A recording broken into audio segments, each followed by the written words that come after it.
Questa volta però la notizia che viene dall'Unione Sovietica è veramente sconcertante.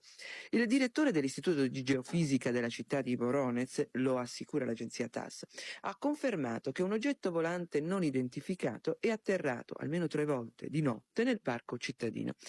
Molti testimoni oculari, dice sempre la TASS, hanno visto un grosso disco di luce torreggiare sul parco, poi una specie di astronave si sarebbe poggiata a terra e dal portello sarebbero usciti alcuni esseri di aspetto umanoidi accompagnati da un piccolo robot. Gli esseri strani, molto alti, con una testa piccola, avrebbero passeggiato nel parco, poi se ne sarebbero andati. Sul terreno sarebbero rimaste tracce e orme, una prova visibile dell'avvenimento.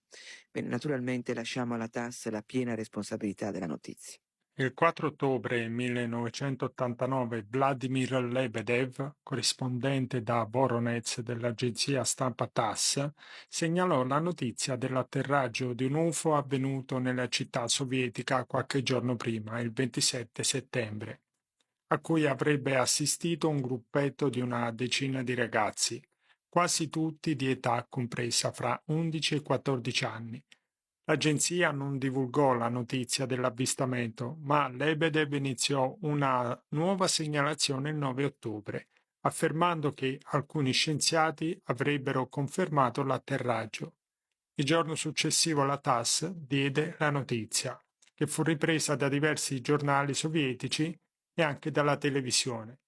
Dopo breve tempo, la notizia fece il giro del mondo. Questa è la storia.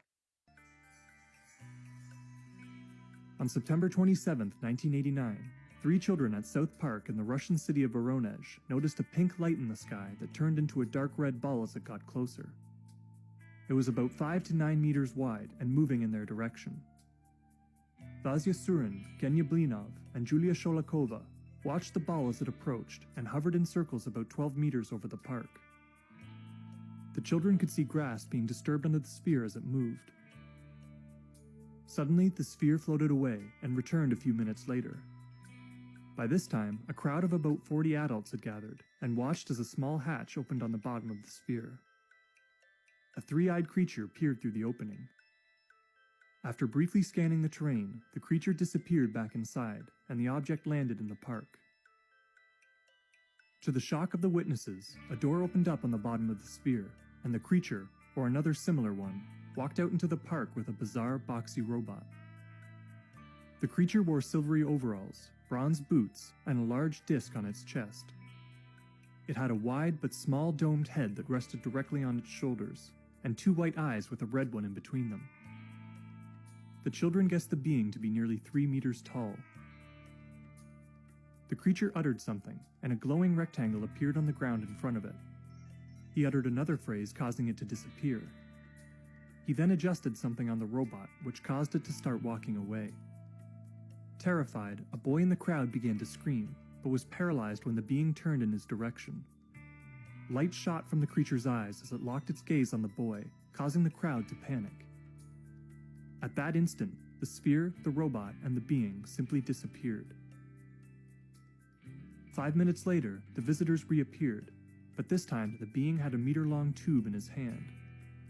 He pointed it at a 16-year-old boy standing nearby, causing him to disappear entirely.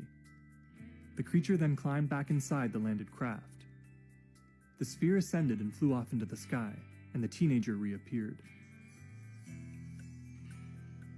A team of Soviet scientists investigated the original South Park landing, finding identical impressions in a diamond shape and several deep, clean holes in the ground. The soil beneath an area of flattened grass had turned the consistency of stone.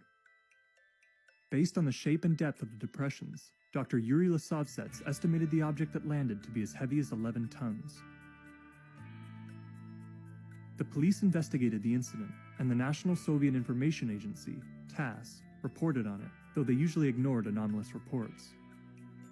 Newspapers took interest in the story, and reporters quickly discovered there were thousands of other sightings of red spheres and landings between the 21st and 29th of September. All took place between 6 and 9 p.m. Most involved only the glowing sphere. Some involved the 3-eyed alien and robot.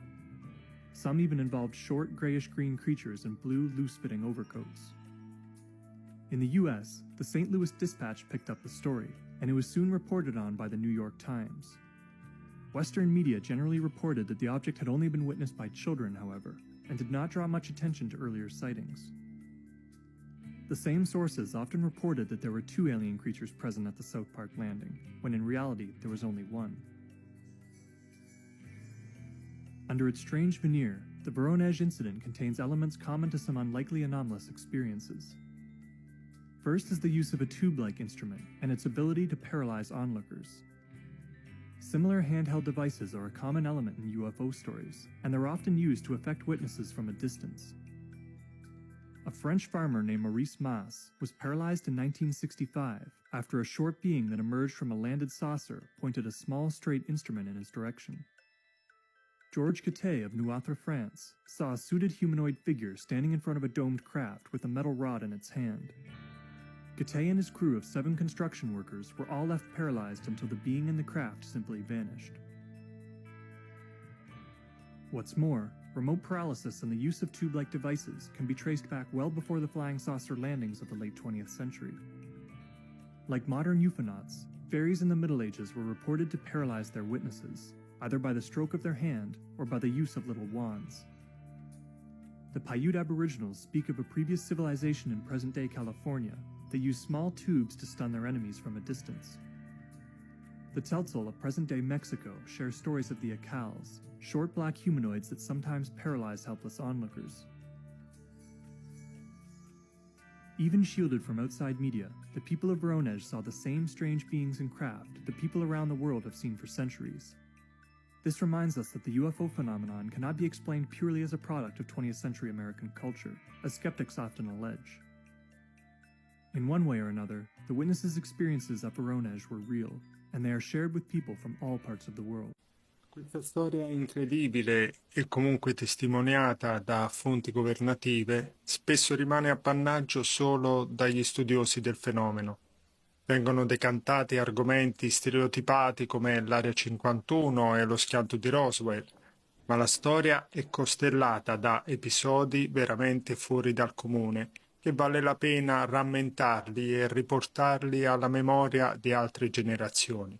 Segui questo canale e non te ne pentirai. C'è tanto da essere rispolverato e riesaminato. L'ufologia non è un fenomeno da baraccone.